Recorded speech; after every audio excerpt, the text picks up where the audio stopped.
o processo de produção de um livro? Você sabe? Vamos descobrir com a escritora Clarice Hoffmann e o ilustrador Paulinho do Amparo como foi o processo de criação do livro O Obscuro Fichário dos Artistas Mundanos. Esse é o quadro Por Dentro do Livro, do Circuito Cultural Digital de Pernambuco, realizado pela CEP Editora e pela Fundação Gilberto Freire. Olá, minha gente, eu sou Clarice, eu estou aqui com meu amigo Paulo do Amparo. Nós estamos participando do quadro Por Dentro do Livro, do Circuito Cultural Digital de Pernambuco, para apresentar o livro O Obscuro Fichário dos Artistas Mundanos, que é uma história em quadrinha, que foi lançado pela CEP HQ, foi o livro de estreia da CEP. E a gente vai contar hoje para vocês um pouquinho sobre o processo de criação dessa publicação. Bom, tudo começou com uma pesquisa que tem o mesmo nome, Obscuro Fichário dos Artistas Mundanos, que eu comecei a fazer no ano de 2013, 2014. A partir de um conjunto de fichas que eu encontrei no Arquivo Público Estadual Jordão Emerenciano e que eram de artistas fichados entre os anos de 34 até 1954. Ele estava relacionado à ditadura do Estado Novo. E a partir desse fichário, eram apenas fichas, eram 429 fichas, e a partir desse fichário, de uma série de cruzamentos de dados, foi possível levantar a cena de cultura e de entretenimento que existia nessa época do Recife. Então eu comecei a fazer uma pesquisa, que eu tive o apoio do Funcultura e do Itaú Cultural, uma pesquisa que durou uns 2, 3 anos, que vocês podem conhecer num site chamado obscurofichário.com.br. E desde o início do contato com essa documentação, lendo boletins de ocorrência, lendo relatórios de campana sobre alguns desses artistas, porque alguns, além da ficha, tinham prontuários, eu vislumbrei a ideia de fazer uma HQ, porque como nessa documentação tinha muita ação, eu sempre tive vontade de fazer uma HQ. E Paulinho é meu amigo, então eu comentava com ele desde o início, puxa, isso dava uma HQ massa, ia ser muito bacana fazer isso, mas alguns anos se passaram, então depois do projeto a gente inscreveu um outro projeto no Funcultura e que ele foi aprovado e que nossa ideia era fazer uma experiência com pessoas também da linguagem mais vinculadas às artes plásticas do que a ilustração de quadrinhos, com ilustradores de quadrinhos, e fazer essa experiência plástica para esse trabalho. E a CEP se interessou pelo trabalho, eu levei para o pessoal conhecer, eles se interessaram bastante, e acabou que virou essa publicação que foi lançada ano passado, que estreou o selo CEP HQ, e que nós fomos eleitos pela crítica um dos 10 melhores quadrinhos do ano de 2019. Então, é com muito prazer que a gente vai começar a falar um pouco do processo de criação desse trabalho. Sou Paulinho do Amparo, artista. Sempre quis ser quadrinista, desde criança gostava de quadrinhos. Quase virei o Batman de tanta vontade de fazer quadrinhos. E é a primeira vez que eu publico algo oficialmente. Na verdade, minha primeira experiência formal com quadrinhos vem ser o Obscuro Fichário. Clarice convidou, o projeto inicialmente no Funcultura contava com outros artistas, eram apenas 3 histórias. A partir do momento que a CEP comprou o projeto, se incluiu mais uma história e eu entrei de gaiato, acabei fazendo 2.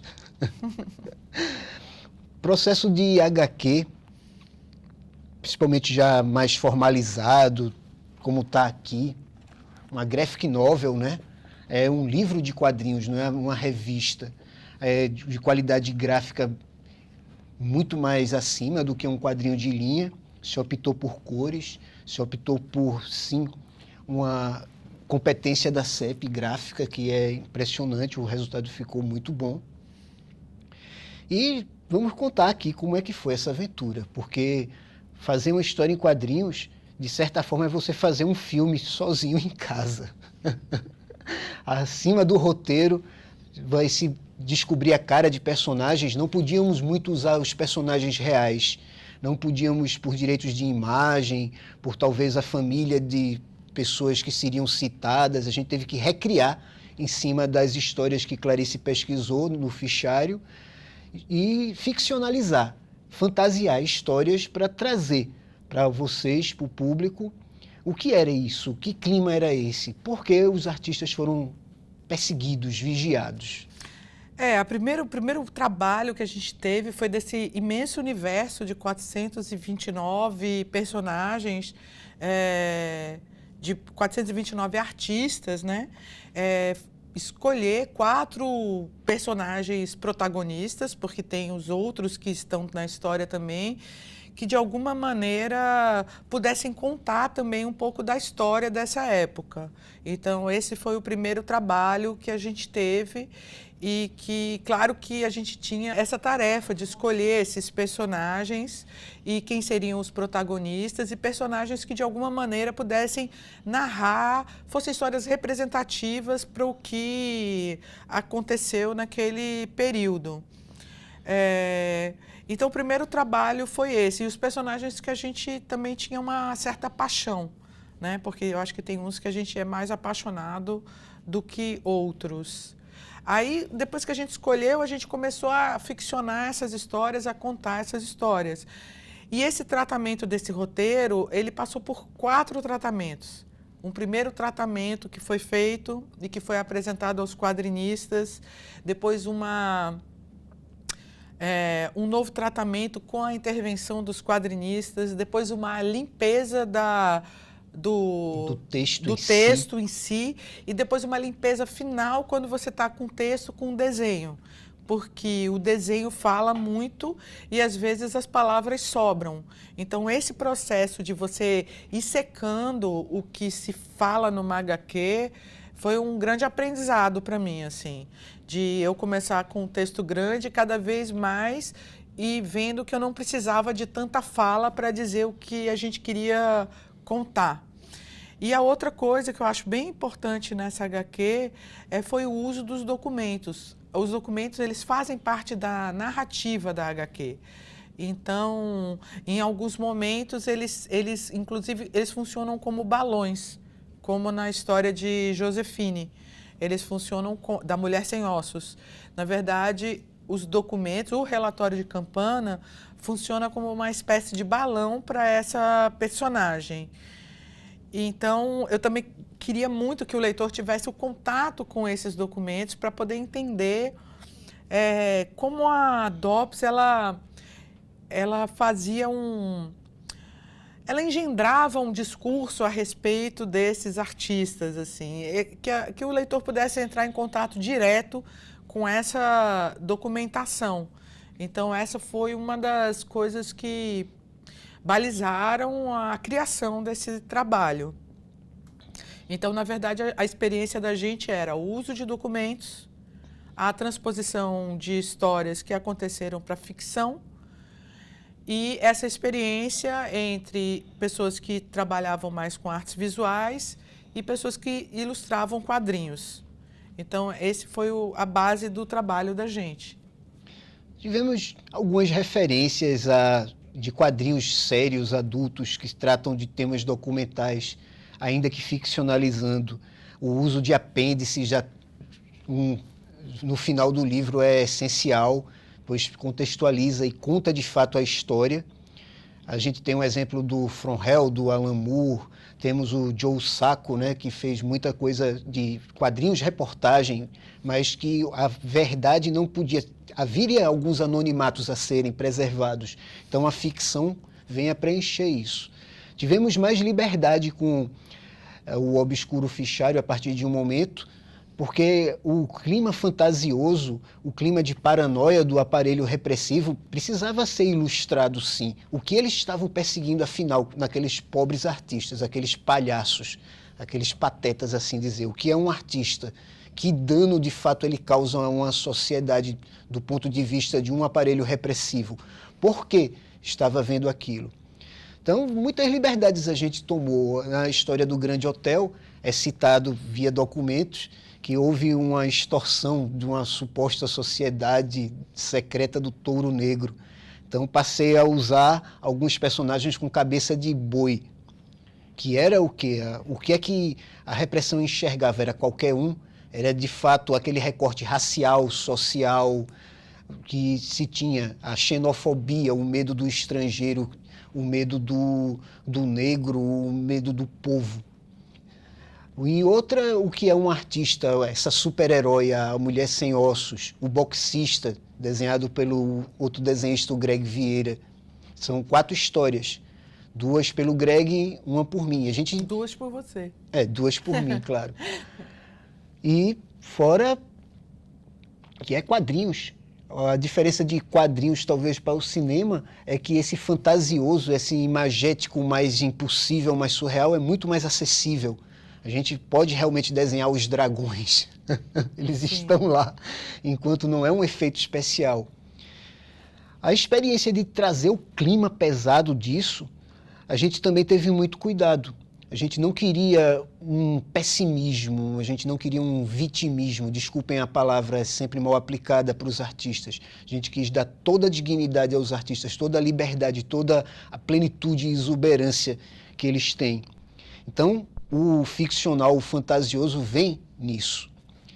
O aparelho repressor é representado sempre cinzento, evitamos também personalizá-los, apesar de ter um personagem muito importante que a gente chamou o Barros, o organizador do arquivo.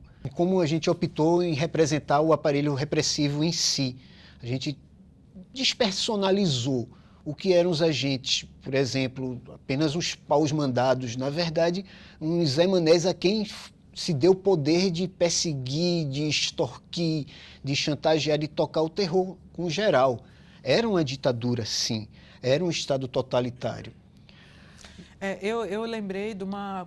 Quando eu fui defender a pesquisa na Comissão Estadual da Verdade e da Memória, Dom Helder, eu tive com o pessoal para defender a pesquisa, antes de iniciá-la. Eu me lembro de uma senhora, eu me esqueci o nome dela, que era integrante da comissão, e que ela gostou bastante da proposta e fez assim, minha filha, sua proposta é importante porque num regime autoritário, os primeiros a serem perseguidos são os artistas. E eu entendi, eu ouvi na época, mas eu não tinha entendido, eu não tinha sentido a profundidade do que ela estava falando até viver o que nós estamos passando agora. Como os artistas sempre ficam na linha de frente de regimes que se pretendem autoritários, assim. Eles são os primeiros a ser cerceados, porque a liberdade de expressão não interessa, porque eles representam uma ameaça. Então, eu acho, e toda a, como é que eu posso dizer assim, os estratagemas que o poder usa são os mesmos, mesmo passados 100 anos. Por exemplo, fazer com que a classe seja estigmatizada pela sociedade.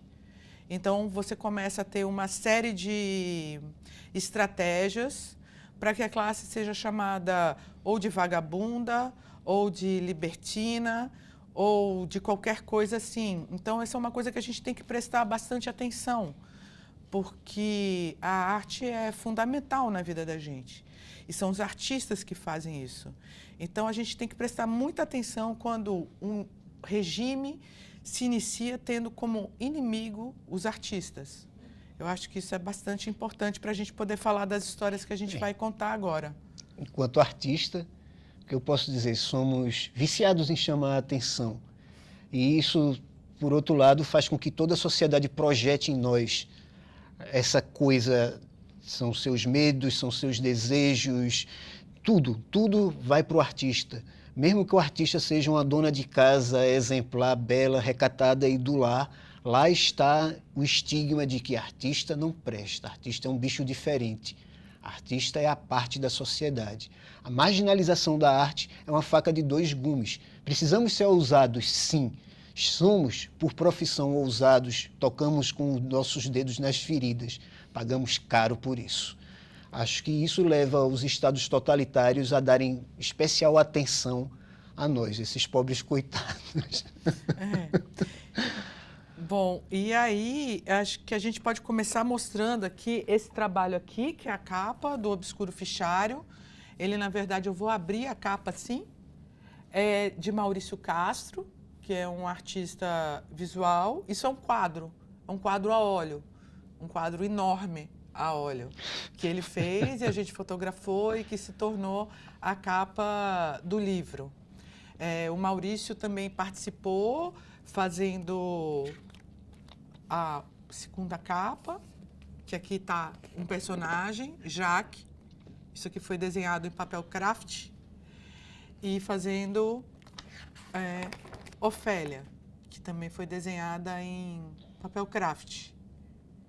E a outra participação dele, que também é um quadro a óleo dele, é a sala, o que a gente imaginou como a sala do serviço de arquivo da DOPS, e que esse ladrilho hidráulico todinho aqui é tudo a óleo, carimbo. Então é bem bonito assim o trabalho dele, assim. São quadros. Quando a gente lançou o livro, a gente expôs os quadros também. O Maurício, nessa história, faz o prólogo, que é quando você se localiza um pouco de como é que esse serviço de arquivo foi crescendo, como é que ele foi se organizando. E aí a gente vai contar a primeira história, que é a história de Jacques e Ofélia, que na verdade é uma ficção, né, de um suposto encontro entre Jacques e Ofélia. Jacques, um soldado que participou da intentona comunista e que é preso e que se torna pugilista, e Ofélia, uma pianista. E aí eles têm esse encontro em Recife. Essa história foi desenhada por Greg e ela se passa uma parte dela na Festa da Mocidade, que era uma festa bastante importante do Recife, que acontecia no Parque 13 de Maio, que durou, acho que, de 1936 até os anos 60. E Recife tinha muitas festas parecidas com essa, que eram quermesses estudantis, que eram os estudantes das faculdades que organizavam, e a Festa da Mocidade foi a maior e mais importante delas.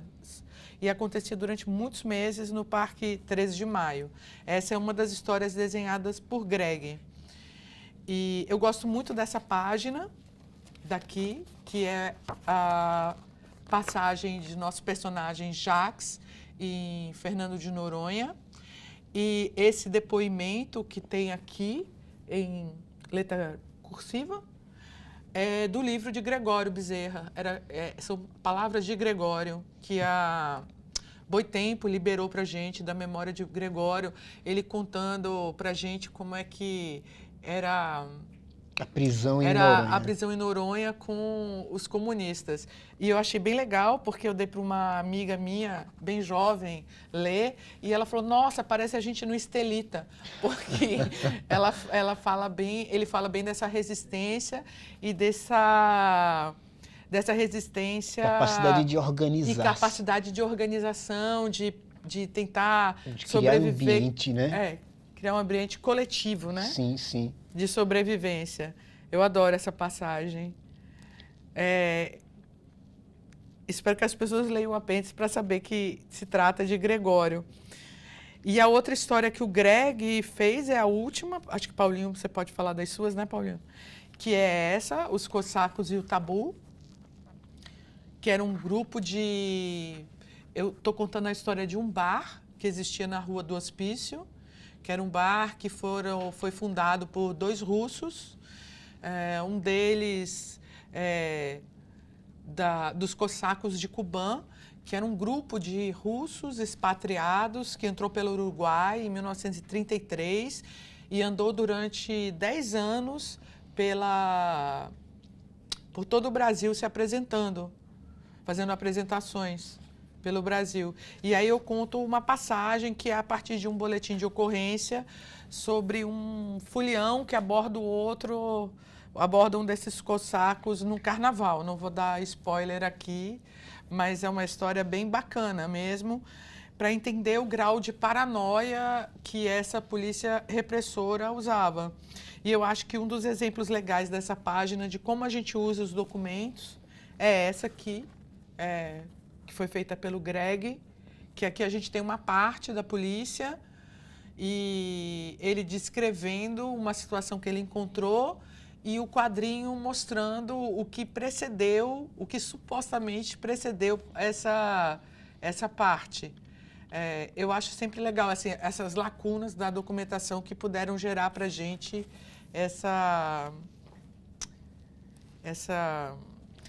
esse momento de ficcionalizar. Sim, não haveria outro jeito de criar o clima. A história contada aos documentos seria muito dura, teria buracos, porque o aparelho de opressão enxerga apenas o que quer, o que interessa, o que serviria como argumento para marginalizar ou prender ou fichar alguém.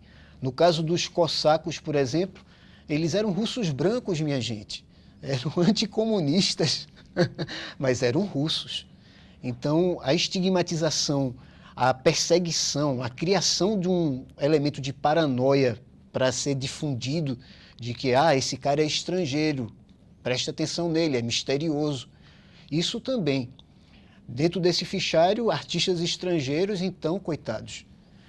No caso das histórias que eu desenhei, vem uma cantora de tango para o Recife, mulherão, exuberante, larga. Então, estamos num dia, numa ocasião, no grande hotel, onde estava havendo uma recepção, desses momentos oficiais, onde estavam todas as autoridades, e essa simpática senhora cai na gargalhada. Ela foi fichada por causa dessa gargalhada. Enfim, tudo serviria de desculpa. Hoje em dia talvez seja mais difícil alguém ser preso por uma gargalhada, mas a partir daí se começa uma perseguição, sim. A partir daí se estigmatiza alguém como imoral, como subversivo, como fora da ordem. Mostra os desenhos, Paulinho. Vamos lá. Essa garota, na vida real, uma cantora de tango famosa, eu posso falar o nome dela, já que é uma pessoa pública no final das contas. Acho que a família não vai se envergonhar da gargalhada, não. Então deixa pra lá. A gente mudou o nome dela para Magdalena de la Ronda. A princípio, vou mostrar uma cartela de personagens de estudo. Eu tentei pegar realmente o que eu imaginava que seria uma mulher comum, mas suficientemente libertária, e vi que não caberia no clichê, não se faria entender o que é que o sistema repressor enxergava nela. Então, eu acabei tendo que mudá-la para algo que talvez seja mais clichê, mas, por outro lado, ilustra muito bem o que se pensa de um artista. Eu transformei ela na femme fatale, quase uma demônia. Essa liberdade de roteiro, Clarice só não deixou que ela fosse toda vermelha, e tivesse realmente chifres. Mas eu tentei. A questão do touro, dessa sociedade secreta, supostamente, que estava sendo perseguida, mais uma forma de criminalizar o povo. Numa posterior pesquisa de Clarice, descobriu-se que essa sociedade secreta foram acusados faxineiros, sabe, a classe mais baixa de trabalhadores, coitados. E, enfim, aqui também eu tomei a liberdade de botar quase todas as autoridades como caveiras, por raiva minha mesmo, por alergia contra esse autoritarismo. Os agentes sem cor, cinzentos. Na verdade, o protagonista dessa história, o agente Maciel, eu me baseei no meu avô, por carinho mesmo. Meu avô era inspetor nessa época. Então, o bigodinho, o óculos, a formalidade no traje e talvez esse cinza na atitude, essa caretice, essa elegância paterna, talvez. A outra história... Aí tem aqui, ó, tem essa dela... o momento da gargalhada, mas isso já é spoiler. A outra história versa sobre uma contorcionista, uma artista americana, na vida real negra, uma vedete famosa. mas a gente a trouxe Ela não era negra, não. a Geraldine Não, era branca. mesmo? Sim. Tinha aquela ideia de colocar ela negra, mas aí a gente voltou atrás, mas São a muitos gente cuidados pula. na concepção de um HQ. Eu, como artista plástico, sou conhecido por desenhar mulheres nuas em situações de safadeza e se achou desconfortável que um macho branco safado desenhasse uma mulher negra. Mas são detalhes, são cuidados, são carinhos que a gente tem que ter pela história, pelos prováveis leitores, pelas interpretações que vão ser dadas à nossa obra. Mas essa história ela é perseguida. Se achou ela tão suspeita, tão merecedora, digna, que ela foi seguida enquanto esteve no Recife 24 horas. Os relatórios de Campana sobre ela são impressionantes. São detalhes, mas são detalhes sobre uma ótica, sobre uma interpretação muito particular do aparelho repressor. Uma das coisas que a gente vê também, que a gente percebe quando a gente abre a documentação, é que era bastante diferente a maneira com que as mulheres eram prontuariadas dos homens. Você não abre um prontuário do homem para dizendo, ele tinha amante tal, o amante tal, o amante tal. E sempre no das mulheres, quando você abre, tem toda a vida íntima da mulher. É uma coisa que chama bastante atenção. Da questão machista mesmo, da visão machista do aparelho repressor. Enquanto o homem se fixavam mais nas prováveis atividades subversivas, os contatos que deve ter tido com fulano ou ciclano, muita paranoia mesmo, teorias conspiratórias construídas com indícios nenhum. No caso dos russos, por exemplo, há o momento da morte do, como é o nome, Demócrito. Não, mas aí é o fim, né? Sim. Aí é o fim da história, porque... Posso interromper? Claro. Você? Porque uma das ideias também, quando a gente fez a HQ, era colocar um fim que... Porque essa história com os artistas, como ela tem um certo humor, e um certo humor que está vinculado à surrealidade das situações, podia tornar esse acervo um pouquinho mais leve do que de fato ele é. Ou podia tornar esse Estado autoritário um pouquinho mais leve do que de fato ele foi. Então, uma maneira que a gente encontrou para falar isso é o epílogo, que aí a gente mostra o quanto esse tipo de perseguição acaba gerando uma outra coisa que foi o assassinato em praça pública, que essa perseguição ela começa a entrar numa escalada tal que ela acaba gerando isso. E aí foi a Clara Moreira que fez essas pranchas finais e que, como essa aqui, que eu acho que elas dão conta de colocar esse acervo no qual a gente trabalhou no devido lugar, onde ele precisa estar, onde as pessoas precisam, onde as pessoas precisam, como as pessoas precisam compreender onde é que ele está inserido. Apesar dos artistas aparentemente estarem fazendo o estado de palhaço aí, nossos artistas sempre escapam. O Estado não era palhaço. O Estado era muito pesado mesmo. E o objetivo final era criar, sim, o terreno dessa paranoia para que pudessem agir violentamente e reprimir de fato. O Estado Novo, pela pesquisa de Clarice, é um prelúdio para a ditadura de 64, sim. O aparelho repressivo é construído a partir daí. De certa forma, os artistas são as cobaias disso. Na verdade, quando você tem o golpe de 64, porque a gente chama muito, que muita gente estranha, porque a gente fala a DOPS, é porque era a Delegacia de Ordem Política e Social. Ele só se torna o DOPS, que é o departamento, né, a partir da ditadura militar. Mas o departamento herda toda essa documentação. Ele herda todo esse serviço de arquivo. Então, quando ele entra em 64, ele já tem ali mapeado um monte de pessoas. E um aparelho pronto. Um sistema de informação pronto. Então, você vai encontrar, por exemplo, casos de famílias inteiras fichadas. A avó estava fichada, o filho fichado, o neto fichado, e nas diferentes ditaduras. Então, você vê que... E também essa coisa da importância da informação para a repressão. Hoje a galera tem o Facebook para descobrir quem é quem, o que faz, onde faz, a gente mesmo entrega. Mas nessa época não era bem assim. Então você tinha todo um sistema de informação que estava ali disponível para repressão. Então a gente trabalhou sobre esse arquivo, sobre a herança desse arquivo. Vamos falar um pouco do processo físico mesmo de criação? Quer mostrar? Bom, essa vai para todos vocês que, como eu, também querem ser quadrinistas, porventura até publicados. Um trabalho fascinante.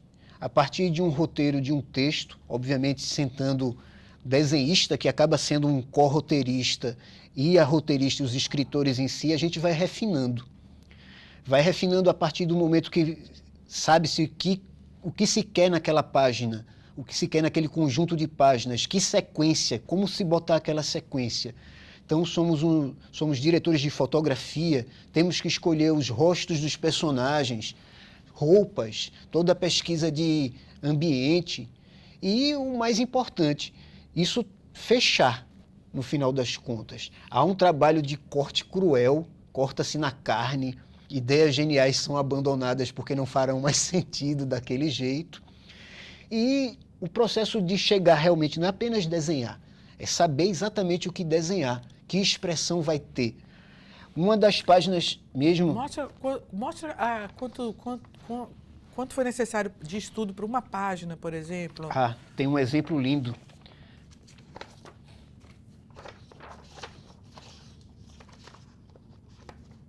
Aqui.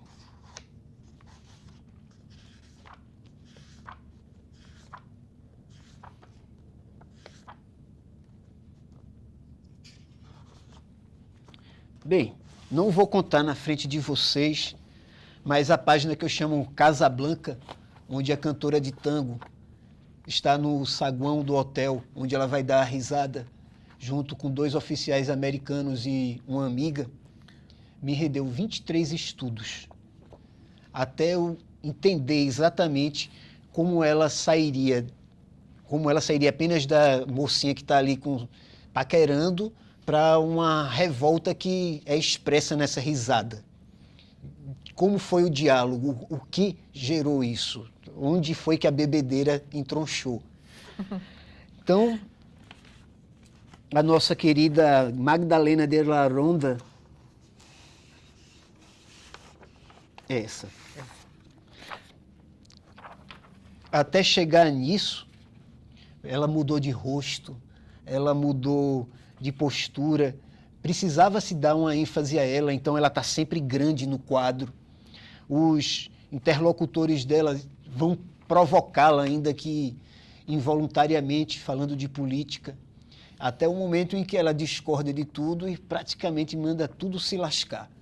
Então, temos a apoteose em que, durante o discurso das autoridades, ela cai na gargalhada e é convidada a ir no departamento, na delegacia. Ela é intimada.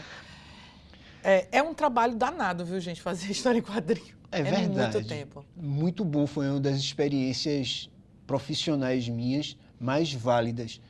Eu já tenho o desejo, já tenho uma linguagem quadrinística em mim há muito tempo, mas pôr isso em prática, agradeço bastante Clarice e a CEP em si pelo convite, foi isso. Terminar uma HQ e vê-la impressa, por incrível que pareça, surpreende. Por mais que eu estivesse mergulhado em cada página dessa, ao enxergar isso aqui, eu acho que eu já reli isso umas 20 vezes. Não só minha história, como a de Greg, os apêndices, tudo. E tenho a noção de quanto foi longo o caminho para chegar nisso. Eu acho que a gente trabalhou um ano, assim, entre elaborar a primeira versão de começar o roteiro e finalizar os desenhos, foi um ano de trabalho. E amadurecer, porque não é só escrever, porque é um processo de amadurecimento também do roteiro, dos personagens, de como vai ser a linguagem visual. É um trabalho muito grande fazer HQ. Uma formação não tão óbvia de equipe, realmente são camadas de trabalho. Não é apenas um roteirista e um desenhista. As pessoas precisam de certos feedbacks, sim, para se refinar isso. No fundo, uma equipe de quadrinhos, além de um roteirista, um pesquisador, um desenhista e um arte finalista, eu, por exemplo, me sinto meio limitado. Tentei fazer na mão uma história, foi a minha primeira experiência realmente de querer desenhar e arte finalizar tudo. Eu sou um desenhista preguiçoso, o computador me ajuda muito. Porque em história em quadrinho, às vezes você tem uma equipe que é uma pessoa que vai colorir, outra pessoa que vai finalizar. Letras? Uma pessoa que vai fazer as letras. A gente não trabalhou muito desse jeito, assim. Não tínhamos essa noção. Não, a gente quis fechar. Cada pessoa fez sua história do começo ao fim. Desenhando, colorindo, fazendo tudo. E fomos descobrindo esse processo. Graças a ter o feedback direto da roteirista, eu pude discutir com ela ideias, repaginar coisas completamente, não foi, Clarice?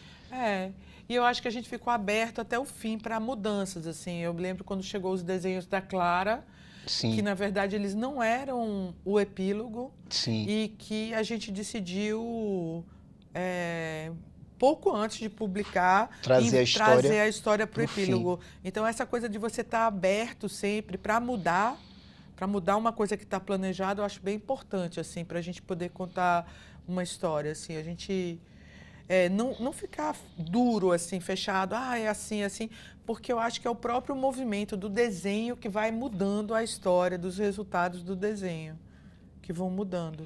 É uma linguagem muito ampla, os quadrinhos, realmente. E mais acessível do que o audiovisual, pelo menos em termos de custo. Mas o trabalho é bem próximo, as etapas do trabalho principalmente. E aí também essa coisa Aí um outro exemplo assim, de uso de documento também que eu acho legal por exemplo, a página de abertura do Grande Hotel, que a DOPS ela não prontuariava só pessoas, mas ela prontuariava espaços também. Então, essa aqui é a pasta do Grande Hotel que tem lá, e aqui é um anúncio do hotel. Então, essa coisa de colocar a documentação da época, que eu acho bem legal, assim. Eu acho bonito, assim, documento mesmo. Sim. Eu gosto da coisa plástica dos documentos. Então, essa é uma coisa que a gente sempre quis mostrar para as pessoas. Um dos objetivos é dar acesso àquela pesquisa. Foi no momento da Lei de Acesso à Informação, né? E fazer também as pessoas terem amor pelos arquivos, assim, para entender que o arquivo não é só para um pesquisador, o arquivo pode ter um arquivo, né? Ele pode ter milhões de possibilidades, inclusive isso, de inspirar ficções, HQs, cinema. Então, o quanto é importante a gente preservar esses acervos, né? Para o país. E que engraçado, esse arquivo foi preservado porque artista não é um arquivo a ser queimado, não. Há uma certa irrelevância quanto ao poder, apesar de, claro, relevância total, mas o arquivo ficou metade preservado, né? Você pega... Eu acho que porque a gente só tem as fichas lá de artistas da letra M à letra Z. Só existe isso, mas a letra de A a L, eu suponho que foi... Danificada, água, né? Porque quando começa a letra Z, as fichas têm uma mancha. Sim. Mas, enfim, é o que a gente tem, é o que está aqui. Fragmentos inspiram. Fragmentos inspiram. Eu sempre tive essa sensação, assim, desde o início da pesquisa, assim, que você... as lacunas é que faziam que a viagem começasse. Todo sentido também. Que a viagem, como criadora, né? Que começasse. É isso, gente. Paulinho. Não sei, uma conclusão meio vendendo peixe. Minha gente, tenham curiosidade, se joguem, conheçam. O obscuro fichário dos artistas mudanos é só o começo de uma viagem, só o começo de uma conscientização, sim, que é necessária. Que as pessoas recontextuem o que é liberdade, o que é coletividade, o que é lidar uns com os outros, o que é formar uma sociedade. E não apenas deleguem a esse pai, a esse Estado, enfim, somos nós que organizamos isso, somos nós os protagonistas, sim. Não existe governo sem povo, e todo o poder é ao povo. Você acabou de assistir mais uma atração do Circuito Cultural Digital de Pernambuco, uma realização da CEP Editora e da Fundação Gilberto Freire.